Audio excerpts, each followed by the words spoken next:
ज्योतिष पद्धति के सभी दर्शकों को मैं उत्तराखंड निवासी पंडित रामचंद्र जोशी का हार्दिक अभिनंदन। दोस्तों, आज एक अत्यंत महत्वपूर्ण विषय पर चर्चा करेंगे, जो कि हर व्यक्ति विशेष के जीवन में हर क्षण को शुभ और आदर्श बना देता है और जीवन में ये नितांत आवश्यक भी है। आज जानेंगे उस विषय के बारे में जो जीवन की दिशा और दशा को बदल सकता है। वो विषय है शुभ तिथि एवं शुभ मुहूर्त। ये शुभ तिथि और शुभ मुहूर्त होता क्या है? कोई भी व्यक्ति विशेष किसी प्रकार का भी शुभ कार्य, मांगलिक कार्यक्रम करता है तो चाहे वो होम हवन हो, चाहे पूजा पद्धति, पूजा पाठ हो या शादी ब्याह हो, शुभ तिथि पर, शुभ मुहूर्त पर किया गया कार्य सर्वोत्तम होता है, जो कि व्यक्ति विशेष की दिशा और दशा को बदल सकता है। दोस्तों, ज्योतिष पद्धति के चैनल पर यदि आप नए दर्शक हैं तो मैं आपसे आग्रह करता हूं, चैनल को सब्सक्राइब कर लें, बेल आइकन को ऑन कर लें, ताकि आने वाली वीडियो आपको सबसे पहले मिले। शुभ तिथि, शुभ मुहूर्त, व्रत एवं शुभ तिथियों की जानकारी समय समय पर आपको मिलती रहे। अपने दोस्तों मित्रों में शेयर करें। यदि किसी भी प्रकार की ज्योतिषी या कुंडली संबंधित जानकारी चाहिए तो आप मेल या कमेंट के माध्यम से ले सकते हैं। दोस्तों, समय का सदुपयोग करते हुए देखते हैं दोस्तों, शुभ तिथि एवं शुभ मुहूर्त कैसे एक व्यक्ति विशेष की जिंदगी और किस्मत को बदल सकता है। उसको ज्योतिषी पद्धति से कैसे देखा जा सकता है। हम शुभ तिथि को कैसे देखते हैं और शुभ मुहूर्त को कैसे देखते हैं। ज्योतिषी प्रकरण से आज इस बात पर भली भांति अवगत होंगे। महीने को 2 भागों में बांटा जाता है, शुक्ल पक्ष और कृष्ण पक्ष। हर महीने इसी तरह से रूटीन में मंथ चलते हैं। महीने जो है 2 भाग में बांटे जाते हैं, एक शुक्ल पक्ष और दूसरा कृष्ण पक्ष।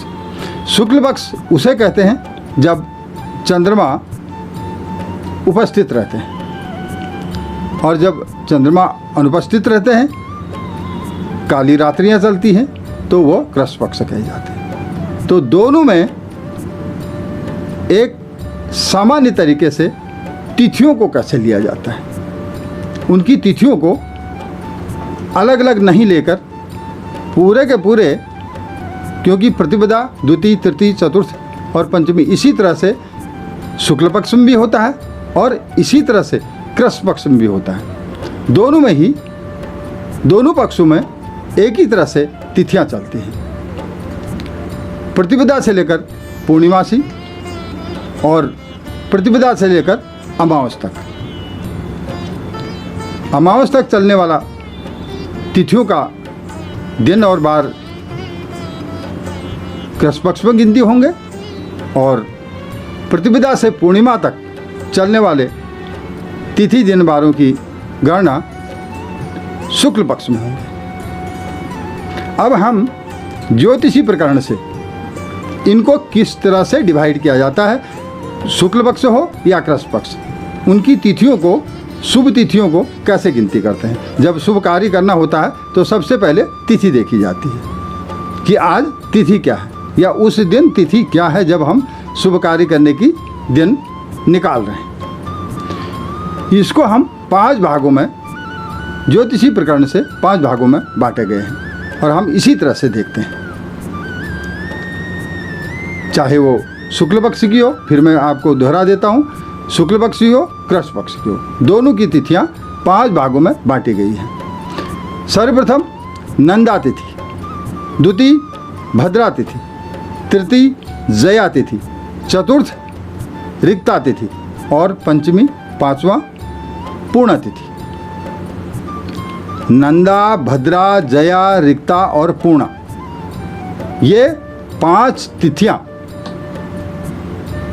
सभी तिथियों में रूटीन में माने जाएंगे और गिनती किए जाएंगे। अब नंदा तिथि में कौन कौन सी तिथियां आती हैं? जिस तरह से मैंने कहा प्रतिपदा से लेकर के पूर्णिमा तक हम चलते हैं, तो शुभ तिथियां नंदा तिथि में कौन कौन सी आती हैं? नंदा तिथि में प्रतिपदा 1 पहली तिथि, छठी तिथि षष्ठी और एकादश 11वीं तिथि नंदा तिथि में आएंगी। भद्रा तिथि में कौन कौन सी तिथियां आएंगी?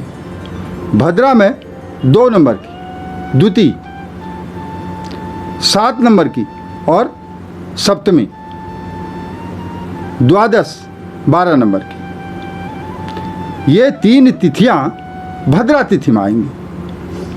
तीसरा जया तिथि। जया तिथि में कौन कौन सी तिथियां आएंगी? जया तिथि में 3 तृतीय, 8 अष्टमी, 13 त्रयोदशी। जया तिथि में तृतीय, अष्टमी और त्रयोदशी 3 तिथियां जया तिथि में आएंगी। रिक्ता तिथि। रिक्ता तिथि में कौन कौन सी तिथियां आएंगी? चतुर्थ, चौथी नंबर, 4वीं, चौथी नंबर की तिथि रिक्ता तिथि में आएगी। 9वीं नंबर की 9वीं रिक्ता तिथि में आएगी और चतुर्दशी 14 नंबर की तिथि भी रिक्ता तिथि में आएगी। रिक्ता तिथि में आने वाले 4, 9 और 14 ये तिथियां रिक्ता तिथि में गिनती की जाएंगी। अब पूर्णा तिथि 5वें नंबर की पूर्णा तिथि, 4 में बता चुका हूँ, 5वीं तिथि पूर्णा तिथि है। पूर्णा तिथि में 5 नंबर की पंचमी, 10 नंबर की दसवीं और 15 नंबर की पूर्णिमा। ये 3 तिथियां पंचमी, दसवीं और पूर्णिमा, यह 3 तिथियां पूर्णा तिथि में गिनती होंगी। ये अत्यंत शुभ होंगी। अब देखते हैं किस तिथि को शुभ माना जाता है और किस तिथि में वर्जित होते हैं, शुभ कार्य कैसे वर्जित होते हैं। अब नंदा, भद्रा, जया, रिक्ता, पूर्णा, ये 5 तिथियों में से कौन कौन सी तिथियां हमेशा शुभ मानी जाएंगी? नंदा, जया, पूर्णा, ये तिथियां सर्वथा शुभ मानी जाएंगी। देखना होगा, इससे आगे वाले वीडियो में बनाऊंगा कि कौन सा योग है उस दिन, योग को भी गिनती करना होगा। तिथियों में अगर गिनती की जाती है, तिथियों की बात अगर मानी जाती है, तो ये 3 तिथियां नंदा, जया और पूर्णा, ये 3 तिथियां सर्वथा शुभ मानी जाएंगी। भद्रा तिथि। भद्रा तिथि में कुछ कार्य शुभ माने जाएंगे और जो किए जाएंगे, और कुछ कार्य नहीं किए जाएंगे। कब किए जाएंगे और कब नहीं किए जाएंगे, अभी मैं भद्रा तिथि की व्याख्या करूंगा। अगला है पूर्णा तिथि। पूर्णा तिथि में कोई भी कार्य हमेशा ही सर्वथा शुभ माना जाएगा। रिक्ता तिथि। रिक्ता तिथि में कार्य वर्जित हो, कोशिश करें हमेशा ही रिक्ता तिथि में कार्य को ना करें, शुभ कार्य को वर्जित करें। अब जैसे मैंने कहा भद्रा, भद्रा में कुछ तिथियां ऐसी हैं, जब भद्रा को कैसे गिनती किया जाता है, सबसे पहले तो ये जानना चाहेंगे भद्रा को हम कैसे मानते हैं शुभ और कैसे मानते हैं अशुभ, किन कार्यों को किया जाता है और किन कार्यों को नहीं किया जाता है, ये जानना सबसे पहले ज़रूरी है। चंद्रमा की दृष्टि से, चंद्रमा के गोचर से इन भद्रा की तिथियों को काउंट किया जाता है, गिनती किया जाता है। किस राशि में भद्रा चल रही है और भद्रा स्वर्ग में है, पाताल में है या मृत्युलोक में है।